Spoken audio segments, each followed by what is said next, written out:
وعلى آله وأصحابه الفائزين برضا الله وما توفيقي إلا بالله عليه توكلت إليه لا حول ولا قوة إلا بالله العلي العظيم.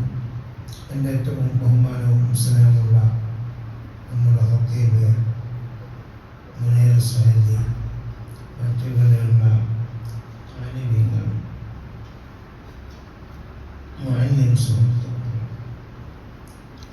മുത്തഅല്ലിമീങ്ങളായ സഹോദരന്മാർ, ഈ രാജ്യത്തെ മുഴുവൻ മുസ്ലിമീങ്ങളായ സുഹൃത്തുക്കൾ, വിശേഷ ഈ ജമാഅത്ത് കമ്മിറ്റിയുടെ ഭാരവാഹികള്, സഹോദരന്മാര്,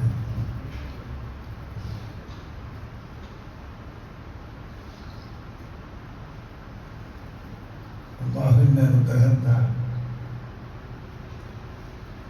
വളരെ പ്രധാനപ്പെട്ട ഒരു പദ്ധതി, ഒരു പ്രോജക്റ്റ് തുടങ്ങാനുള്ള ആവശ്യത്തിലാണ് ക്ഷീണിതനാണെങ്കിലും ഇന്ന് ഞാൻ വന്നത്. ഒരു ഇന്റർവ്യൂവിനും കൊണ്ടാണ് വന്നത്. ഞങ്ങളുടെ അവിടെയുള്ള പള്ളിയിൽ നടന്നത്. അതായത് അല്ലാഹുവിന്റെ പരിശുദ്ധമായ ഭവനം ഒന്നോതിനെ കൂട്ടി പുനരുദ്ധാരണം നടത്തുകയോ അതല്ലെങ്കിൽ ഇത് പൊളിച്ചു പുതിയ മോഡലിലായി നിർമ്മിക്കുകയോ ചെയ്യുക എന്നുള്ള മഹത്തായ ഉദ്ദേശമാണ്. നിങ്ങൾ മനസ്സിലാക്കണം, നമ്മൾക്കൊരു വീടുണ്ടാകണം എന്നുള്ളത് നമ്മുടെ ജീവിതത്തിൻ്റെ വളരെ പ്രധാനപ്പെട്ട ഒരു ഉദ്ദേശമാണ്. ആ വീട് കഴിയുന്നത്ര സൗകര്യവും ഭംഗിയുമുള്ള നിരക്കാകണം എന്നുള്ളത് നമ്മുടെ ആഗ്രഹമാണ്. എങ്കിൽ അല്ലാഹുവിന്റെ പരിശുദ്ധമായ വീടാണ് പരിശുദ്ധമായ പള്ളി, ബൈത്തുള്ള അല്ലാഹുവിന്റെ ഭവനമാണ്. عظموا شعائر الله من يعظم شعائر الله فإنها من تقوى القلوب. അല്ലാഹുവിന്റെ പള്ളിയെ ബഹുമാനിക്കുക, ആദരിക്കുക, ഭംഗിയാക്കുക, വിശാലമാക്കുക, ഇബാദത്തിന് ആവശ്യമുള്ള സൗകര്യങ്ങൾ ഉണ്ടാക്കുക എന്നുള്ളതെല്ലാം വളരെയേറെ അല്ലാഹു പ്രതിഫലം നൽകുന്ന വലിയ അമലാണ്, ഇബാദത്താണ്. ഉദാഹരണത്തിന് പണ്ടത്തെ കാലത്തൊക്കെ ചെമ്മിണി വിളക്കാണ്. പിന്നെ കുറച്ച് കഴിഞ്ഞ് മെഴുത്ത് വന്ന ലാമ്പ് എന്ന് പറയും. അത് കഴിഞ്ഞ് കുറച്ച് കഴിയുമ്പോൾ വന്നതാണ് ഗ്യാസ് ലൈറ്റ്. ഇവിടുത്തെ കുട്ടികൾക്ക് അറിയുന്നറിയില്ല. പിന്നെ അത് കഴിഞ്ഞ് ഇപ്പം വന്നതാണ് കരണ്ട്. കാലോചിതമായി സാന്ദർഭികമായി അതാത് സമയത്തുള്ള വെളിച്ചങ്ങൾ നമ്മുടെ ഇബാദത്തിന് ആവശ്യം. ഇന്നത്തെ കുട്ടികൾക്ക് ചുമണി വിളക്ക് വെച്ചാൽ അതെ നോക്കിയാൽ നാക്ക് വെച്ചാലും കുട്ടികൾ ശ്രദ്ധിക്കില്ല. കാരണം കുട്ടികൾ വളർന്നു തന്നെ അത്രയും പ്രകാശമായ ജീവനിട്ടം വെളിച്ചമുണ്ടാണ്. ചൂട് കാലത്ത് വിശരം കൊണ്ട് കൊടുത്ത കുട്ടികൾ വീവില്ല, പുറത്തേക്ക് പോകും. നേരെ സ്വിച്ചിട്ട ഫാനിന്റെ കാണുമ്പോൾ അവിടെ ഇതൊരു ഉദാഹരണമാണ്. എങ്കിൽ ഇതെല്ലാം നമ്മുടെ ഇബാദത്തിന്റെ സൗകര്യത്തിന്റെ ആവശ്യം. നമുക്ക് പള്ളിയിൽ ഒന്ന് ഓതണം, കുറെ ഇരിക്കണം, ചൂട് സമയമാണ്, നല്ല തണുപ്പുണ്ടാകും. ഇതൊക്കെ എക്സ്ട്രയല്ല, അധികമല്ല. ഇതൊക്കെ അനുവദനീയമാണ്. ഇതെല്ലാം ആസ്വദിച്ചുകൊണ്ട് തന്നെയാണ് ഈ പുതിയ ആശയക്കാരായ കുട്ടികൾ. അവർ പറയും അതും പാടില്ല, ഇതും പാടില്ല, അതും പാടില്ല, ഇതും പാടില്ല. പക്ഷെ അവർക്കും ട്യൂബ് വേണം, പിന്നെ നനയിക്കണം, അപ്പം വെളിയുള്ളത് മെർക്കുറി അത് വേണം. സിഗ്ന കാട്ടിയുള്ള സ്ഥലം എന്താ മറന്നുപോയി. ഇപ്പം കറണ്ടുള്ള ആകെ കിട്ടുന്ന ഒരു AC, സെൻട്രൽ AC, അത് കൂടി വേണം. അവർക്ക് എങ്ങനെയല്ല. അതേ സമയത്ത് നമ്മുടെ വിശ്വാസപരമായ ദിക്റുകളോ അത്തീബുകളോ സലാത്തുകളോ നല്ല കാര്യങ്ങൾ അതൊന്നും വേണം, അത് വിട്ടിട്ടിരിക്കാൻ. അപ്പൊ ഇതൊക്കെ ആവശ്യമാണ്. അതുകൊണ്ട് അനാവശ്യ ചെലവുകളില്ലാതെ ഈ പള്ളി നിലനിർത്തിക്കൊണ്ട് നല്ല ഭംഗിയെ കുറച്ചുകൂടി ചേർത്ത് നന്നാക്കാൻ പറ്റുമോ, അതല്ലത് മാറ്റി പുതിയൊരു സ്റ്റേജിൽ കൊണ്ടുപോകുന്നതോ എന്നുള്ളത് ആലോചിക്കാൻ വേണ്ടി വന്നതാണ്. അതൊക്കെ എഞ്ചിനീയർ എഴുതി കൊണ്ടുപോയിട്ടുണ്ട്, നമ്മുടെ മുമ്പിൽ വെക്കും. പക്ഷെ ഞാൻ നേരത്തെ പറഞ്ഞു അന്തിമോഷായതല്ല, അള്ളാഹുവിൻ്റെ അടയാളമായ പള്ളി നല്ല ഭംഗിയിൽ കാണും. റോഡിൽ പോകുമ്പോൾ ഒരു മുസ്ലിമിനെ സംബന്ധിച്ചിടത്തോളം നല്ലൊരു പള്ളി കാണുമ്പോൾ അൽഹംദുലില്ലാഹ് എന്ന് പറയും. അവൻ്റെ വീടല്ല, അവൻ്റെ കുടുംബക്കാരുടെ വീടല്ല, അവൻ്റെ ജമാഅത്തിൻ്റെ പള്ളിയല്ല, പിന്നെ എന്താ അവനൊരു റാഹത്തിൽ അൽഹംദുലില്ലാഹ് എന്ന് പറഞ്ഞത് അള്ളാഹുവിൻ്റെ ഭവനമാണ്. അതുകൊണ്ട് ഈ നമ്മുടെ റോഡിൽ ഏറ്റവും ഗംഭീരമുള്ളൊരു പള്ളിയായിരിക്കും നമ്മുടെ പള്ളി. അള്ളാഹുവാക്കി തരണം. ആര് കണ്ടാലും പോകുമ്പോൾ ഒരിക്കൽ കണ്ടാൽ കുഞ്ഞു വരുമ്പോൾ നോക്കണം. മടിക്കേരി വിട്ടാൽ ഇങ്ങോട്ടുള്ള ഏറ്റവും നല്ല പള്ളിയായി ഈ പള്ളിനെ വളർത്തും. നമ്മുടെ ജീവിതത്തിൻ്റെ ഏറ്റവും വലിയൊരു ആഗ്രഹമാണ്. അതിനേക്കാളും വലിയൊരു ബിൽഡിംഗ് ഞാൻ നോക്കിയില്ല.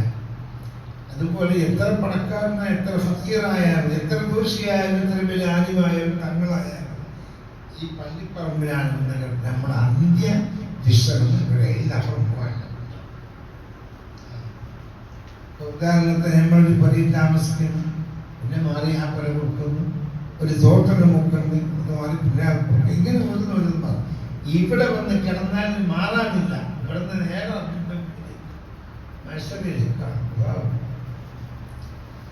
മത്സരത്തിന്റെ ദീപമുള്ള സന്തോഷം നടത്തി. അതുകൊണ്ട് നമ്മൾ മുസ്ലിമീങ്ങളാണ്, നമ്മൾ ആത്മീയമായി ചിന്തിക്കേണ്ടവരാണ്. വിശുദ്ധ ഖുർആനിൽ നിരവധി സ്ഥലങ്ങൾ വളരെ സ്നേഹത്തോടുകൂടി സ്വന്തം മക്കളെ ഉമ്മ ഉപ്പ വിളിക്കും പോലെ നമ്മളെ മുഅ്മിനീങ്ങളെ എന്നെ കൊണ്ട് വിശ്വസിച്ച അവരെ ഞാൻ കാണുന്നു, അവരെന്നെ കണ്ടിട്ടില്ല, എങ്കിലും എന്നെ കൊണ്ട് വിശ്വസിച്ച മുഅ്മിനീങ്ങളെ എന്ന് നമ്മളെ വിളിച്ചു പറയുമ്പോൾ അള്ളാഹുവിനെ തൃപ്തിപ്പെട്ട മുഅ്മിനീങ്ങളെ ആയിട്ടുള്ളതാണ്. മറ്റു കാണുന്ന സാധാരണ ജനം എല്ലാവരും അള്ളാഹുപ്പെടാം. എല്ലാ മൃഗങ്ങളെയും, എല്ലാ പക്ഷികളെയും, എല്ലാ പറവുകളെയും, എല്ലാ കാറ്റകളെയും, ഉറുമ്പുകളെയും അള്ളാഹുപ്പെടാം. എന്നാൽ അതിൽ നിന്നെല്ലാം വിഭിന്നമാണ് മുസ്ലിം മനുഷ്യന്മാർ. അവർക്ക് അള്ളാഹു മുക്തി കൊടുത്ത് അക്കരപ്പെടുത്തി ചിന്തിക്കാൻ പറഞ്ഞു. വിശുദ്ധ ഖുർആനിൽ പല സ്ഥലങ്ങളിൽ നിങ്ങൾ ചിന്തിക്കുക, ആലോചിക്കുക. അതിലും മേലെയായി എൻ്റെ മുഅ്മിനീങ്ങളെ എന്നുള്ള വിളിച്ചത് ഞങ്ങളെ. ആ മുഅ്മിനായി മുസ്ലിമായി നമ്മൾ നമ്മുടെ കുട്ടികളും പരമ്പരമായ ഇവിടെ നിലനിൽക്കണം. അള്ളാഹു എത്തിച്ചേർക്കണം. ഇത്തരം ഞാൻ വിഷമത്തോടുകൂടി പറയാൻ കാരണം വളരെയേറെ ചീത്തയായ അവസരങ്ങളിലാണ് വിശ്വാസത്തിലാണ് നമ്മൾ നീങ്ങിക്കൊണ്ടിരിക്കുന്നത്. നിങ്ങൾക്കറിയാം, കഴിഞ്ഞ മുഷാവറയിൽ ഈ 15 ദിവസം 16 ദിവസം മുമ്പ് ചേർന്ന മുഷാവറയിലാണ് ഇപ്പൊ ഒരു പുതിയ ആചാരം ഉണ്ടായിരിക്കുന്ന ആണുങ്ങൾ പെൺകുട്ടികളെ നല്ല യുവാക്കൾ, ആണുങ്ങളായ യുവാക്കളും യുവതികളും ഒരു ഹിജാബും ഇല്ലാതെ, ഒരു മറയുമില്ലാതെ സ്വീകരിക്കണമെന്നില്ല, സ്വീക്ക് ബലിയാവുമ്പോൾ വന്നിട്ട് വ്യായാമം ചെയ്യുക.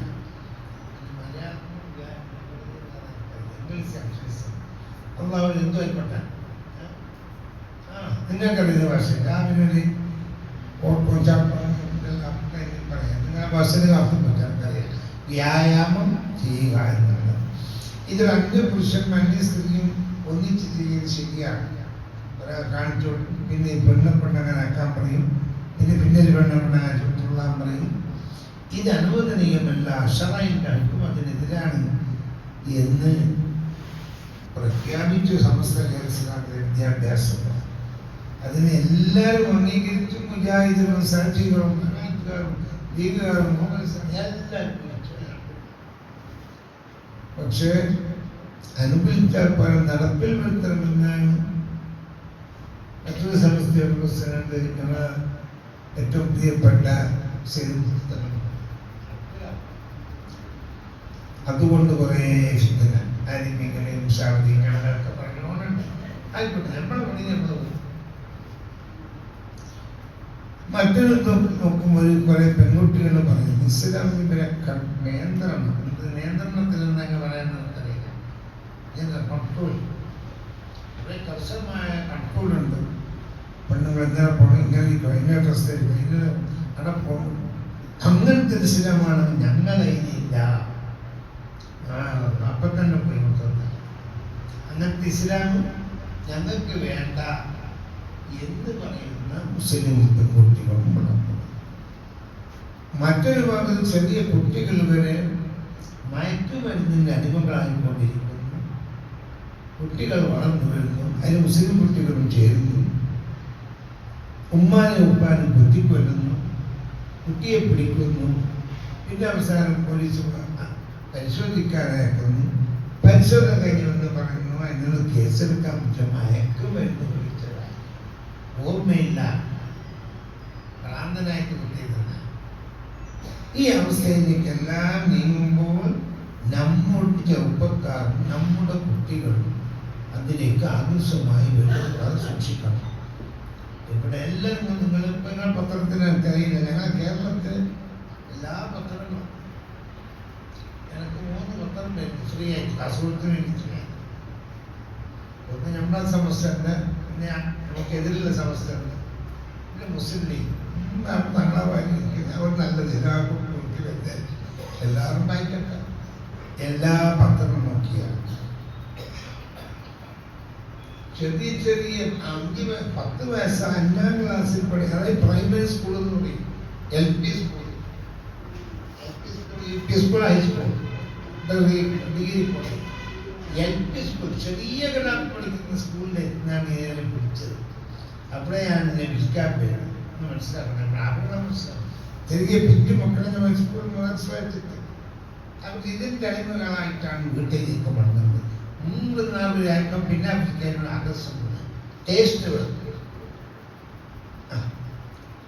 അല്ലാതെ കുട്ടികള് ഇത് വിൽക്കുന്ന കച്ചവടക്കാരനായ 100-ൽ 90 ഗ്രാം മുസ്ലിങ്ങളായ കാസർഗോഡ് കാസർഗോഡ് ഡിസ്ട്രിക്റ്റിൻ്റെ ഉള്ളിൽ പിടിച്ചെടുത്ത മുസ്ലിങ്ങളാണ് കാണുന്നത്. അപ്പൊ ഇങ്ങനെ അപകടകരമായ അവസ്ഥയിലാണ് ഇസ്ലാം മുസ്ലിം അവസ്ഥ മുന്നോട്ട് പോകുന്നത്. അതുപോലെ നിങ്ങൾ എന്നെ ബഹുമാനിക്കുന്നു, എത്തേനും തൊട്ടനും തങ്ങൾക്ക് തന്നെന്ന് പറയാം. എന്ത് വിഷയം അതങ്ങ് പറഞ്ഞത് ആയിക്കോട്ടെ. എല്ലാ മുട്ടും അടിയും കൊള്ളുന്നത് ചെണ്ട, മനസ്സിലായി? നല്ല സൗണ്ട് ഉണ്ടാവും, എല്ലാ അടി കൊണ്ടുപോകാൻ കിട്ടുന്നതായിട്ട് ചെണ്ടക്കാർ എല്ലാ വളരെ എന്നെ പറയും. എന്നാലും ഞാൻ ഏറ്റെടുക്കാൻ തയ്യാറാണ്. ഞാനിപ്പോൾ പറഞ്ഞു എല്ലാ വിഷയത്തിലും പഠന വിഷയത്തിൽ എന്താക്കുന്ന ഇതെന്താക്കുന്ന കട്ടൻ നോക്കുന്ന ജനലിങ്ങനെ നോക്കുന്ന ഒരു കാര്യത്തിൽ ഒരു ചർച്ച ചെയ്തൊരു തിരക്കല്ല. ഞാൻ പറഞ്ഞു ഇങ്ങനെ കൊണ്ട് കെട്ടി അതിനെന്ത് ദോഷമുണ്ടെന്നും എന്നെ പറയുന്നതിന് ഞാൻ തയ്യാറാണ്. നിങ്ങൾക്ക് അതിന് മുൻകൂട്ടി തന്നെ ഞാൻ മാപ്പ് തന്നു. പിന്നേക്കൊക്കെ പറഞ്ഞു മനസ്സിലായി. മുൻകൂർ ജാമ്യം നോക്കിയിട്ടൊന്നുമില്ല, കേസുമില്ല എന്നാണ് അതൊക്കെ. മുൻകൂർ ജാമ്യം അറസ്റ്റ് വാറണ്ടായപ്പോൾ വിളിക്കണം, വിളിച്ചിട്ട് വക്കീലിനാക്കണം. വക്കീൽ പോയി മുൻകൂർ ജാമ്യം എടുക്കണം, ഹാജരാക്കാനാണ് ഇപ്പൊ ജാമ്യം തരണം. അതുപോലെ ഇങ്ങനെ എന്ത് പറഞ്ഞാൽ ഞാൻ വേറെ പൊരുത്തപ്പെട്ടു, ഞാൻ ചെറുതാക്കിയാണ്. പക്ഷെ ഏറ്റെടുത്ത് പണി നന്നായിട്ട് നമുക്ക് നിർവഹിക്കണം. അന്ന് ഞാൻ പറഞ്ഞു വരുന്നത് ഇങ്ങനെയുള്ളൊരു സാഹചര്യത്തിൽ ആ ചോദ്യത്തിനുള്ള മറുപടി ഞാൻ ചെയ്യുന്ന ഹിദ്മത്താണ്. അതനുസരിച്ച് നിങ്ങൾ നടന്നാൽ അദ്ദേഹം കൊണ്ട് നടന്നാൽ നിങ്ങൾക്ക് എങ്ങനെയും നൽകട്ടെ. നല്ലൊരു യാത്ര നമുക്ക് പോകാനുണ്ട്, എന്നേക്കുമുള്ള യാത്ര. ശാശ്വതമായ ലോകത്തിലേക്ക് നമുക്ക് നീങ്ങണം. അത് സ്വർഗമായി തീർന്ന നമ്മൾ രക്ഷപ്പെട്ടാൽ വളരെ പ്രയാസമാണ്. അതുകൊണ്ട് നീങ്ങണ്ട. അള്ളാഹു നോക്കുകയാണ്. നമുക്ക് നാവിന്റെ പുഴ മുതൽ തൊണ്ട വരെ വളർന്നു കേൾക്കണം. മെയിൻ പോയിന്റ് എന്ന് പറഞ്ഞത് ഇന്ന് പെണ്ണുങ്ങളോട് പറയണം, മരണം അതെങ്ങനെയാണ് ഒന്ന് ആലോചിച്ചു. ഒരു ദിവസത്തിൽ 5 മിനിറ്റെങ്കിലും 10 മിനിറ്റെങ്കിലും കിടന്നിട്ട് മരണം എന്നതിനെ സംബന്ധിക്കുമ്പോൾ ഒരു നിലക്കും ഒറ്റപ്പെടാനും. അപ്പൊ മരണം എന്നുള്ളത് എന്തായി? തന്റെ മകനുണ്ടോ, ആ പിരിച്ചപ്പെട്ട പേരക്കുട്ടികൾ കുഞ്ഞുങ്ങളുണ്ടോടെ, എന്റെ പിരിച്ചപ്പെട്ട ഭാര്യയുണ്ടോ, ഞാൻ എന്റെ വല്ലാതെ വളർത്തിയ എന്റെ ഉമ്മ എവിടെയുണ്ടോ, എന്റെ വാപ്പയുണ്ടോ, എന്നെ പിരിച്ചപ്പെട്ട ആരും ഓർമ്മയില്ല. ഒറ്റ പോക്ക് നമ്മൾ പോവുകയാണ് എന്റെ മോഹിനികളെ. ആ മരണം നമുക്ക് നന്നായി കഴിഞ്ഞാൽ ആണുങ്ങൾക്ക് പണം എല്ലാവർക്കും ഉള്ളതാണ്. അത് നമ്മൾ സലാമത്താനുള്ള ഭയം പേടിയോടുകൂടി നമ്മൾ എപ്പോഴും നീങ്ങും. എങ്ങനത്തെ എന്തായാലും 3 ഭയം പാടും.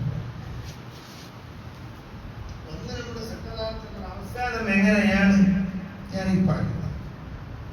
മറ്റൊന്ന് കബറിൽ ഞാൻ പോയിട്ടൊക്കെയാണ്. എന്താണ് നമ്മുടെ അവസ്ഥ? 3-ാമത്തെ മഹ്ശറിലേക്ക് അല്ലാഹു കൊണ്ടുവരും.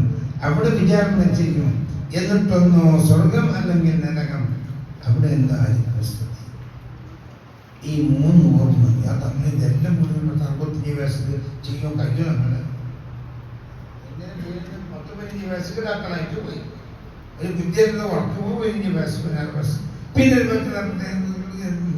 എല്ലാം കഴിയും. അത് ഞമ്മ ബാല്യം കഴിഞ്ഞ് നമ്മളെ എല്ലാം നിർബന്ധം മരിച്ച് 2 ദിവസം കഴിയുമ്പോൾ നമ്മൾ മരിച്ചാൽ നമുക്ക് നല്ല പദവി ഉണ്ടാവുന്നത്. അള്ളാഹു നോക്കുന്നത്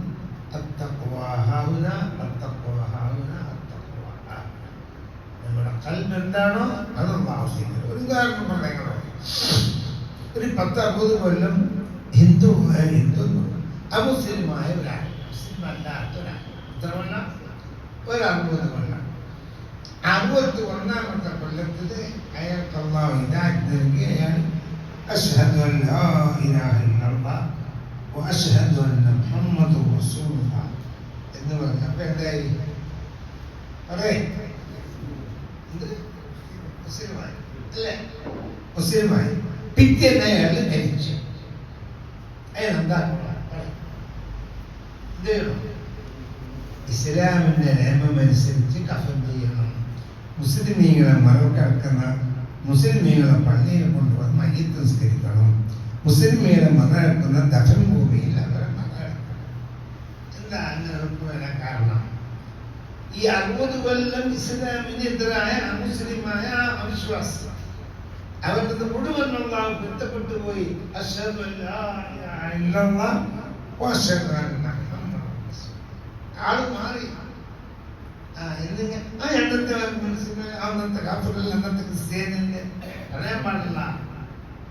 അള്ളാഹുവിന്റെ ആമെന്ന് പറഞ്ഞ് പെട്ടുപോയി.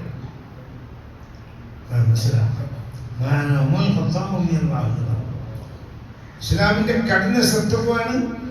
റസൂലുള്ളാഹിന്റെ തലയെടുക്കണമെന്ന് കരുതി വാളും കൊണ്ട് പോയാലാണ് ഇസ്ലാമിന്റെ 2-ാമത്തെ ഖലീഫ സയ്യിദുനാ ഉമർ ഖത്താബ് റളിയല്ലാഹു അൻഹു. എങ്ങനെ മാറ്റം വന്നു? അൽബിലേക്ക് അല്ലാഹു തോന്നിച്ചു, അശ്ഹദു അൻ ലാ ഇലാഹ ഇല്ലല്ലാഹ് വഅന്നക മുഹമ്മദുർ റസൂലുള്ളാഹ്. റസൂലുള്ളാഹിനെ കൊല്ലാൻ വേണ്ടി വാളുമായി പോയ റളിയല്ലാഹു ഇസ്ലാമിന്റെ 2-ാമത്തെ ഖലീഫയായി. റസൂലുള്ളാഹിനെ അബൂബക്കർ ഉമർ മാത്രമല്ല, ഒന്നിച്ച് റസൂൽ സാഹിബികൾ മദീനത്തെ പ്ലെയിനിൽ സംസാരിക്കുമ്പോൾ നമ്മുടെ വിഷയം ചർച്ച ചെയ്യും. നമ്മുടെ ജനറൽ ബോഡി പോലെ ചർച്ച ചെയ്യും. ഇപ്പൊ കുമ്പളത്താവളം മുമ്പിൽ ജനറൽ ബോഡി ചൊറിച്ചൊരു ജോലിയാക്കുമ്പോൾ റസൂലിന്റെ അങ്ങനെ ആക്കണം. അതൊരു സാഹിബ്